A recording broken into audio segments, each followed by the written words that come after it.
तो भारतीय बाजारों में आज के सत्र में भी एक फ्लैट टू पॉजिटिव साइड पे कामकाज होता हुआ दिखाई पड़ा। हालांकि आज एडवांस डिक्लाइन थोड़ा सा एडवांसेस के फेवर में थे। ऊपरी स्तरों से बिकवाली के बावजूद भी एडवांसेस की साइड पे ही मार्केट्स आज कामकाज करते हुए दिखाई पड़े। सेंसेक्स करीब करीब flat to positive, Nifty flat to positive, Nifty bank करीब 1/4% के आसपास की गिरावट साथ बंद हुआ। मिड कैप इंडेक्स ½ % नीचे रहा और स्मॉल कैप इंडेक्स भी करीब करीब ½ % नीचे रहा। फर्स्ट हाफ में ये दोनों फ्लैट साइड पे ही कामकाज कर रहे थे, लेकिन overall flat to positive side पर एडवांस डिक्लाइन 1368 शेयर तेजी में और 1134 शेयरों में बिकवाली देखने को मिली।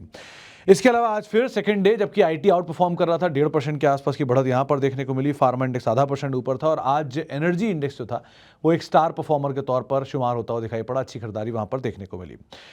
अब निफ्टी के टॉप गेनर्स की बात की जाए तो आज सबसे ज्यादा बढ़ने वाले शेयरों में आपको दिखाई पड़ेगा एचसीएल टेक करीब 3-3.5% के आसपास की बढ़त यहां पर देखने को मिली। इन्फोसिस 2% ऊपर रहा, टेक महिंद्रा 1.5% ऊपर और विप्रो करीब करीब 1.5% के आसपास की बढ़त यहां पर भी देखने को मिली।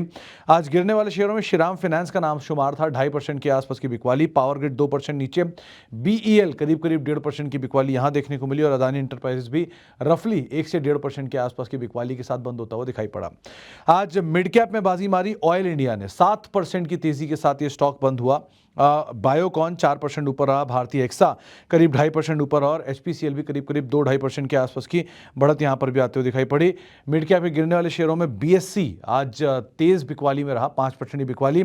भारत डायनामिक्स 4% नीचे, मोतीलाल ओसवाल 3.5% नीचे और कोचिन शिपयार्ड रफली 3% के आसपास की बिकवाली यहां पर भी आते हुए दिखाई पड़ी। आज स्मॉल कैप में बढ़ने वाले शेयरों में न्यूलैंड लैब करीब करीब 6-7% ऊपर रहा, नेटको फार्मा 6.5% ऊपर रहा, टीटीएमएल 5% ऊपर और सोनाटा सॉफ्टवेयर रफली 2.5% के आसपास की बढ़त यहां पर भी आते हुए दिखाई पड़ी। स्मॉल कैप के गिरने वाले शेयरों में आईएक्स का नाम शुमार था, 8% नीचे, गार्डन रीच 4.5% नीचे, जेन टेक्नोलॉजी 4.5% नीचे और साथ साथ केफिन टेक करीब करीब 4% की बिकवाली के साथ ये भी बंद होता हुआ दिखाई पड़ा। एफ&ओ के बढ़ने वाले शेयरों में ऑयल इंडिया का नाम शुमार था, 7% ऊपर, साथ साथ बीपीसीएल 4.5% ऊपर, बायोकॉन 4% ऊपर और एचसीएल टेक करीब करीब 3% की तेजी यहां पर आते हुए दिखाई पड़ी।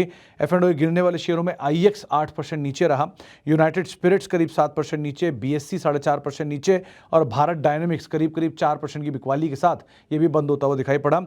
खबरों वाले शेयरों में सबसे ज्यादा इंपैक्ट रहा बीएससी पे, जहां पे एएसएम में इसको शामिल किया गया और एएसएम में शामिल होने के बाद शेयर 5% नीचे रहा। यूनाइटेड स्पिरिट्स, महाराष्ट्र सरकार की तरफ से एक्साइज ड्यूटी की बढ़त, 7% शेयर पे इंपैक्ट रहा। इनफैक्ट रेडिको भी आज 3% के आसपास टूटता हुआ दिखाई पड़ा और उसके उलट आज जीएम ब्रिवरी में करीब 11-12% की तेजी देखने को मिली, क्योंकि वो ये जो ड्यूटी स्ट्रक्चर है ये इंडियन लिकर के ऊपर एप्लीकेबल नहीं है, तो उसका इंपैक्ट देखने को मिला। आईएक्स करीब 8% नीचे रहा और साथ साथ मार्क्संस फार्मा 6% के आसपास की बढ़त यहां पर आते हुए दिखाई पड़ी। ब्लॉक डील का इंपैक्ट आप कह लीजिए। आज साल के नए ऊपरी स्तर बनाए वोखार्ट ने, 18% की तेजी, मैनेजमेंट की तरफ से ऑप्टिमिस्टिक बयान, उसका इंपैक्ट। जेके सीमेंट 3.5% ऊपर, इंटेलेक्ट डिजाइन 3.5% की तेजी यहां पर देखने को मिली और लॉरस लैब करीब करीब 1.5% की बढ़त के साथ ये भी कामकाज करता हुआ दिखाई पड़ा। आदित्य बिरला कैपिटल 1.5% ऊपर रहा, दीपक फर्टिलाइजर 1.5% ऊपर रहा, एरिस लाइफ साइंसेज 1.5% ऊपर रहा और जिलेट करीब करीब 1% की तेजी के साथ ये भी साल के नए ऊपरी स्तरों पर पहुंचा। डीवी स्लैब लगातार तेजी है और ½ % की बढ़त के साथ साल के नए ऊपरी स्तरों पर। रैमको सीमेंट ½ % ऊपर रहा, लेकिन आज पूरे दिन में जो ब्रॉडर मार्केट थी वो फिर भी तेजी के साथ कामकाज करते हुए दिखाई पड़ रहे थे। ये तो रहा आज का आउटलुक। कल के लिए बाजार में जानकार मान रहे हैं कि आप निफ्टी में खरीदारी करके ही चलेंगे। स्टॉप लॉस रहेगा आपका 25,000 के आसपास का और 25,400 के टारगेट्स के लिए आप खरीदारी कर सकते हैं। और साथ ही साथ आशीष भैया ये भी मानते हैं कि आप निफ्टी बैंक को नो ट्रेडिंग जोन के अंदर ही रखिएगा, वहां पर कुछ मत करिएगा।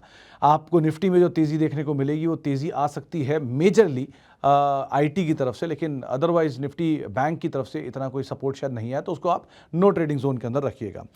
कुछ और आउटलुक वाले कल इंपॉर्टेंट आंकड़े जो होंगे उसमें 12 जून को यूके के जीडीपी और आईआईपी के आंकड़े आते हुए दिखाई पड़ेंगे, तो उस पर आप नजर रखिएगा। 12 जून को भारत के सीपीआई के थोक महंगाई दर के आंकड़े भी आएंगे और यूएस के पीपीआई महंगाई दर के आंकड़े भी आएंगे। बेरोजगारी दावा करने वाले आंकड़े भी जारी होंगे, साथ साथ आज यूएस के सीपीआई के आंकड़े भी आएंगे। तो ये सारे आंकड़े हैं जिनके ऊपर आपको नजर रखनी होगी और इन सब का इंपैक्ट आता हुआ दिखाई पड़ेगा। प्लस आप एक्सपायरी, वीकली एक्सपायरी की तरफ भी जाएंगे, तो वो भी एक इंपॉर्टेंट ट्रिगर रहेगा। तो बहुत हद तक स्टॉक स्पेसिफिक चीज़ें, किस तरह की ड्यूटी स्ट्रक्चर्स, किस तरह के ऑर्डर, किस तरह की खबरें, इन सब पर तो कामकाज होगा ही। प्लस आपके लिए जो ज़्यादा इंपैक्ट कर सकता है वो मैक्रो डेटा भी रहेगा, तो उनके ऊपर भी आपको नज़र बना के रखनी होगी।